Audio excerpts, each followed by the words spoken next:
Episode 1 చూడని వాళ్ళు description లో ఎపిసోడ్ 1 ఉంటుంది, వెళ్ళి చూడండి. హనుమ ద్వారక యుగంలోకి ఎలా ప్రవేశించాడు, కాంచనహేళ ఎవరు, గరుత్మంతుడు ఎవరు, ఎందుకు వచ్చాడు అన్నిటికీ సమాధానాలు ఎపిసోడ్ 1 లో తెలుస్తాయి. బలరాముడు ఆజ్ఞాపించాడని గంధమాదన పర్వతానికి చేరుకున్నాడు గరుత్మంతుడు. ధ్యానంలో ఉన్న హనుమంతుని చూసి పిలిచాడు. కళ్ళు తెరిచి చూశాడు హనుమ. కోపంతో నువ్వు మళ్ళీ వచ్చావా అని కళ్ళు పెద్దవి చేసి చూశాడు. నేను తీసుకుని రమ్మని ఆజ్ఞాపించారు, పదా వెళ్దాం. ఆజ్ఞన నేను రామాజ్ఞ తప్ప ఎవరి ఆజ్ఞ పాటించను, వెళ్ళి ఇక్కడి నుంచి అని కోపంగా అన్నాడు హనుమంతుడు. ఆ పొగరుగా ఇచ్చిన సమాధానాన్ని తట్టుకోలేకపోయాడు గరుత్మంతుడు. తన ముక్కుతో ఆంజనేయుడిని పొడవాలనుకున్నాడు. కళ్ళు పెద్దవి చేసి చూశాడు హనుమ. భయంతో ఆగిపోయి వెనుతిరిగి మళ్ళీ ద్వారకకు చేరుకున్నాడు గరుత్మంతుడు. వెళ్లి బలరాముడితో ఇలా అన్నాడు, రాలేదు ప్రభు, తను రామాజ్ఞ తప్ప ఇంకెవరి ఆజ్ఞను పాటించను అని చెప్పేసి అన్నాడు. రామాజ్ఞన? సరే, తన రాముడే రమ్మన్నాడని చెప్పు అని బలరాముడు అనగా మళ్ళీ గరుత్మంతుడు గంధమాదన పర్వతానికి చేరుకున్నాడు. నిన్ను రాముడు రమ్మన్నాడు అనగానే నా రాముడు రమ్మన్నాడా? గరుత్మంతుడి కన్నా వేగంగా వాయువేగంతో ద్వారకకు చేరుకున్నాడు హనుమ.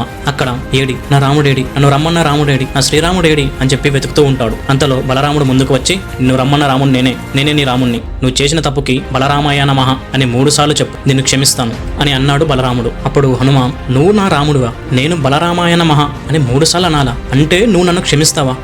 నువ్వు బలరాముడివి కాదు, అబలరాముడివి అని వెక్కిరించాడు బలరాముడిని. అప్పుడు బలరాముడికి చాలా కోపం వచ్చింది. ఈ కోతికి బాగా పౌరు ఎక్కింది, ఆగు నీ పని చేస్తా అని బలరాముడు తన నాగలిని అందుకున్నాడు. విసిరాడు హనుమ పైకి. అప్పుడు హనుమ ఆ నాగలిని తన తోకతో పట్టుకున్నాడు. ఆకాశంలోకి విసిరేశాడు హనుమ. అది చూసిన బలరాముడికి కోపం ఇంకా రెట్టింపైంది. బలరాముడు తన పిడికిలు బిగించి ఆంజనేయుడిని పిరుగుద్దులతో ముంచాలని ట్రై చేస్తాడు బలరాముడు. అప్పుడు పిడికిలు బిగించి వస్తున్న బలరాముడిని పట్టుకుని విసిరేస్తాడు. అలా విసిరగా ఎదురుగా ఉన్న స్తంభానికి ఢీకొని బలరాముడు కింద పడి మూర్ఛపోతాడు. దెబ్బకి కలలాగా తనకి గతం గుర్తుకు వస్తుంది. కలలో తన గతంలోకి వెళ్తే రాముని పట్టాభిషేకం ముగిసింది. అందరూ చాలా హ్యాపీగా ఉన్నారు. కానీ అది అంతా చూస్తున్న లక్ష్మణుడు ముందుకు తోగాడు. అతని కళ్ళు మూతలు పడుతున్నాయి. వెంటనే తేరుకున్నాడు. సడన్ గా ఎందుకు గట్టిగా నవ్వాడు.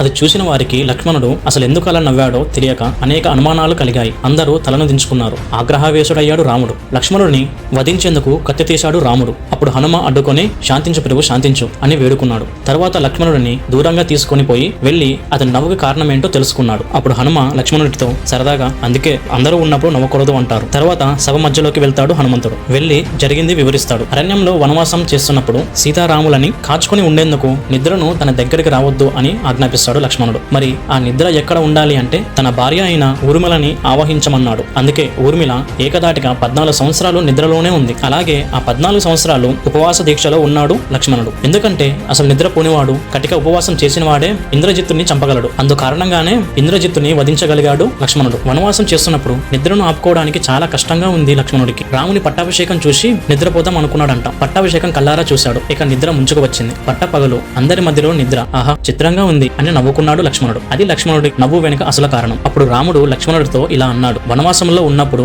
నీకు ఒక అరటి పండు ఇచ్చాను, తినలేదా అన్నాడు రాముడు. అప్పుడు లక్ష్మణుడు లేదు తినలేదు అని ఒక కత్తి తీసుకుని తన తొడను కోసి అందులో నుంచి ఒక అరటి పండును తీశాడు లక్ష్మణుడు. ఆ రోజు నువ్వు ఇచ్చిన ఈ పండుని అలానే తొడలో దాచాను. ఈ రోజు ఇది తిని ఉపవాస దీక్షను విరమించుకుంటాను. లక్ష్మణుడి సోదర భక్తికి పులకరించిపోయాడు రాముడు. వచ్చే జన్మలో నేను నీకు తమ్ముడునై పుట్టి నీ రుణం తీర్చుకుంటాను అని అన్నాడు రాముడు. అప్పుడు కోలుకున్నాడు బలరాముడు. తను ఎవరు అనేది తెలుసుకున్నాడు. బలరాముడు గత జన్మలో రాముని తమ్ముడు లక్ష్మణుడు, ఈ జన్మలో కృష్ణుడి అన్న, అంటే కృష్ణుడు రాముడు అనమాట. ఇదే నిజం అనుకున్నాడు బలరాముడు. లేచి నుంచొని హనుమాన్ని దగ్గరికి తీసుకున్నాడు. హనుమ, ఆనాడు సంజీవని తెచ్చి నన్ను బ్రతికించావు. ఈనాడు నన్ను మూర్చిపోయేలా చేసి నేనెవరో తెలుసుకునేలా చేశావు. నువ్వెవరో నాకు తెలిసింది, అలానే నీ రాముడెవరో కూడా నాకు తెలిసిందిలే అని అన్నాడు బలరామ. రా, నీ రాముడిని నేను చూపిస్తాను అని బలరాముడు హనుమాన్ని తీసుకుని వెళ్ళాడు. ఆ తర్వాత ఏమైందో తెలుసుకోవాలనుందా? అయితే ఎపిసోడ్ 3 అని కామెంట్ చేయండి. అలానే జై శ్రీరామ్ అని కామెంట్ చేయండి. హనుమ ఏ విధంగా రాముడిని కలిశాడో, కృష్ణుడికి ఆంజనేయుడికి యుద్ధం ఎందుకు అయిందో, అర్జునుడితో ఎందుకు పోటీ పడ్డాడో నెక్స్ట్ ఎపిసోడ్ లో తెలుసుకుందాం. అంతవరకు సెలవు. సబ్స్క్రైబ్ చేయండి, ఇలాంటి కంటెంట్ ఇంకా మంచి తీసుకొస్తాను. అలానే లైక్ చేయండి.